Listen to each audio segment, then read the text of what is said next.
Stock market में अगर आप सचमुच सक्सेसफुल होना चाहते हैं और बहुत सारा पैसा बनाना चाहते हैं तो आपको थोड़ी चीज़ें समझनी पड़ेगी। बहुत ज़्यादा मुश्किल बात नहीं है दोस्तों, मैंने बहुत कोशिश करके इनको सिंप्लीफाई कर दिया है। वीडियो को आखिर तक सुनना। हम बात कर रहे हैं फाइनेंशियल रेशो के बारे में। फाइनेंशियल रेशो किसी भी बिजनेस की हेल्थ के बारे में बताते हैं। तो लिक्विडिटी के लिए रेशो होता है एक करंट रेशो। करंट रेशो क्या चीज़ है? Current assets divided by current liabilities. Asset किसको कहते हैं? जो कंपनी के पास जो संपत्ति है वो उसकी असेट है, और लायबिलिटी मतलब जो उसको चुकाना है, जो उसकी देनदारी है। तो असेट को जब हम लायबिलिटी से डिवाइड करते हैं तो करंट रेशो आ जाता है। क्विक रेशो में फिर क्या फर्क है? करंट और क्विक में यह फर्क है कि क्विक रेशो में हम असेट माइनस इन्वेंट्री करते हैं। करंट असेट माइनस इन्वेंट्री, जो प्रोडक्ट बना के रखा है वो इन्वेंट्री उसके पास है, डिवाइडेड बाय लायबिलिटी। तो ये आपका क्विक रेशो हो जाता है।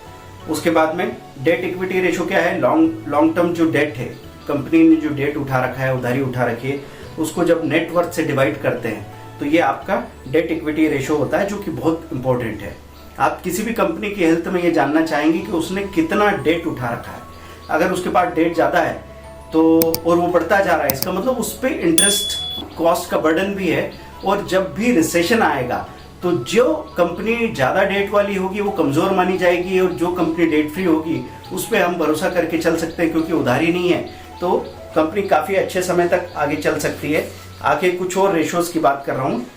Inventory ratio, inventory turnover ratio, जिसमें हम बात करते हैं कि सेल्स को एवरेज इन्वेंट्री से डिवाइड करते हैं, तो ये इन्वेंट्री टर्नओवर रेशो होता है दोस्तों। ये और एक चीज सबसे इंपॉर्टेंट है, वो EPS, earning per share, net profit divided by total outstanding shares. Outstanding share किसको कहेंगे?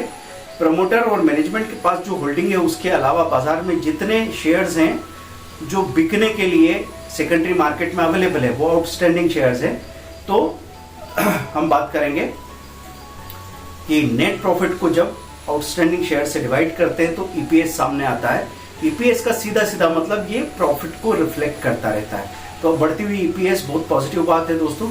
इसीलिए जो हमारा 100 करोड़ का कोर्स है उसमें हम लोगों ने ये सारी चीज़ें बहुत सिंपल तरीके से स्टडी करना सिखाई, और साथ में दिया उनको साल भर का सपोर्ट, ताकि हम यहाँ से आपको बार बार बताते जाएं कौन से स्टॉक्स अच्छे हैं, उनको आप भी चेक करते जाएं। धीरे धीरे अगर आप हैंड होल्डिंग के साथ शुरुआत कर रहे हैं तो खुद चलना सीख जाए, आपको किसी पे डिपेंडेंट नहीं रहना पड़ेगा। और हम कहीं पे भी रहते हो, आप इंडिया के ऐसे कोने में रहते हो जहाँ पे कोई इंडस्ट्री, कोई बिजनेस ही नहीं चलता हो, लेकिन मुंबई में, कोलकाता में और दुबई में, यूएस में जो बिजनेस चल रहा है आप उसके पार्टनर बन सकते हैं, अगर सही तरीके से आप कंपनी ढूंढ के उसमें अगर अपना थोड़ा सा भी पैसा लगा के छोड़ देते हैं। रिलायंस इंडस्ट्रीज का आपने एक शेयर खरीदा, एल&टी का आपने एक शेयर खरीदा, टीसीएस इन्फी का आपने एक शेयर खरीदा। अब आपने तो उस कंपनी के ऑफिस को देखा भी नहीं, वो कंपनी के जो क्लाइंट है वो यूएस और यूरोप में बैठे हुए हैं, उनसे उनको पैसा आता है और जो फायदा होता है वो आपकी जेब में आता है। बोलिए इससे ज्यादा अमेजिंग क्या चीज हो सकती है? बस क्या करना पड़ेगा? समझना ही तो पड़ेगा। तो समझाने के लिए हम लोग यहाँ पे हैं। तो आपको 3000 से ज्यादा फ्री वीडियोस यहाँ पे मिल रहे हैं। आपको हर एक बार जब कमेंट करेंगे तो हम कोई बहुत अच्छे शेयर का नाम आपके साथ कमेंट में, रिप्लाई में शेयर करेंगे, ताकि आपको एक रिवार्ड मिले, आपको कोई ऐसा बेनिफिट मिले जो जिंदगी भर आपको हमारे साथ में एक बॉन्डिंग दे दे। Thank you, bye.